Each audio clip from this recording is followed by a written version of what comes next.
Welcome to my channel. In today's video, we are going to be reading from the r/something touched me subreddit.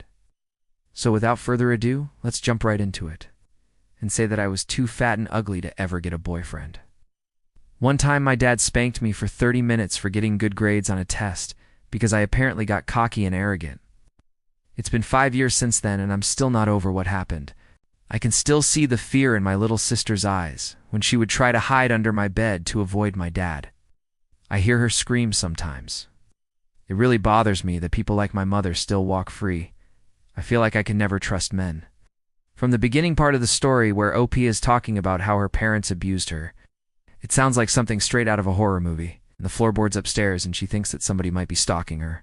And then when she says that she feels unsafe unless her aunt is near her, it makes you wonder if whoever is stalking her is potentially her family member. I don't know why, but that was the first thought that popped into my head. I hope you have a great rest of your day, and I'll see you in the next one. Bye. I was like, wait a minute, is her aunt really her aunt? Or is this a relative that's actually her parent or something? That's the first thing that I thought of. And then when OP starts seeing the bug, I was like, okay, well, maybe it's not that. Maybe it's just a bug or something. But the fact that it's huge and has brown legs and wings and long antennae is very sus to me. Like I get the feeling that this is not a normal bug. It's really, really messed up. And I am so glad that she was able to get away from that situation and that they are now in prison.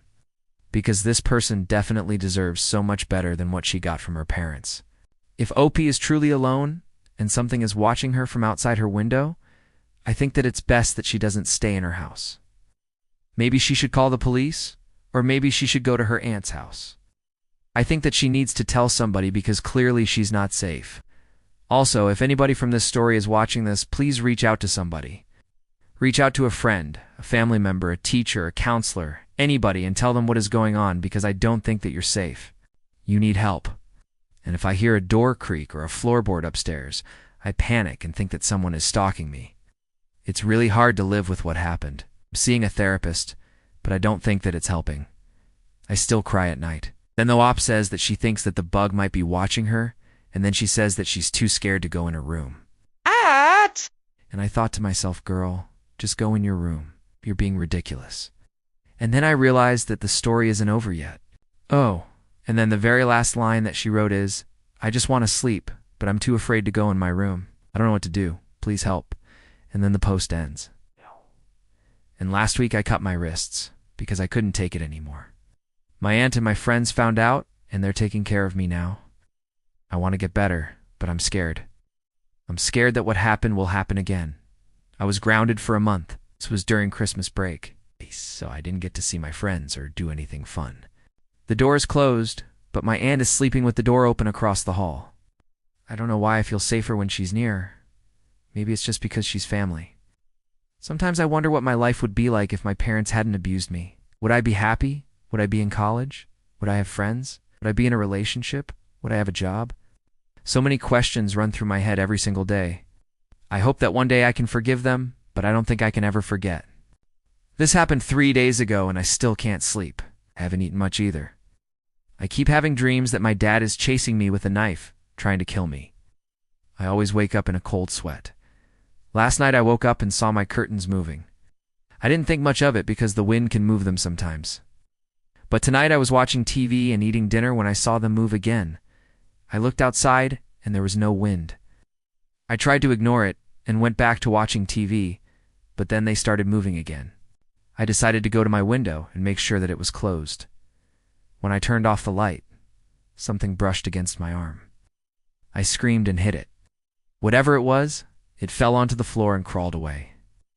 I turned the light back on and saw that it was a bug, but it wasn't any kind of bug that I've seen before. It was huge with brown legs and wings and long antennae. I don't know what kind of bug it was. I threw it out and tried to go back to dinner, but now I'm too scared to eat. What if it came back? What if whatever it was outside wants to come in? What if it's watching me?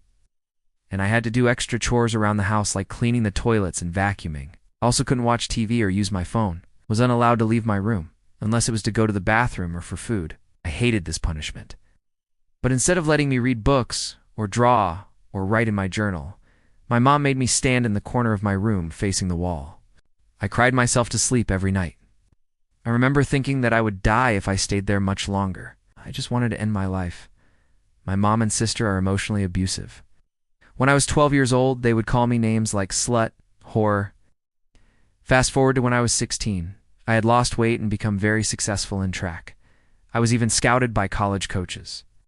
My mom was still mean, but she didn't abuse me as much anymore, since I was practically out of the house all the time.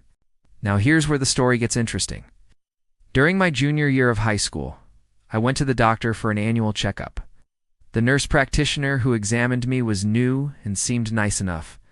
But when she came into the room with my chart, I saw the words "patient may be a victim of sexual abuse." I asked her about it, and she said that my previous doctor had written that down due to some of the symptoms that I had. She didn't know what happened because she just started working there. I felt sick to my stomach and told her that she must be mistaken. She apologized and left the room. I think she thought that I was embarrassed. But after she left, I started crying. I couldn't stop shaking. I knew that my parents abused me sexually when I was little, but I had blocked most of it out until now. I remember thinking, how could I have forgotten? Why didn't I remember this before? But then I told her what happened, and she called the police.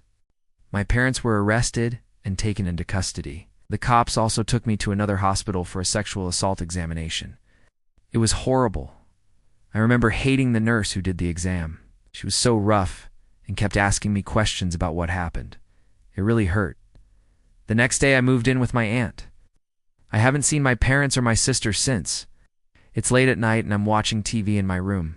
I just want to sleep, but I'm too afraid to go in my room. I don't know what to do. Please help. Okay, so this story is absolutely insane. Honestly, this whole thing is crazy. And then in this second part of the story, I was immediately creeped out when Op said that she heard the door creaking. So as I was reading this story, I was getting more and more creeped out. So I guess the story isn't over yet, which means that we are going to have to wait and see what happens next. Anyways, those are my thoughts for this video. Thank you so much for watching.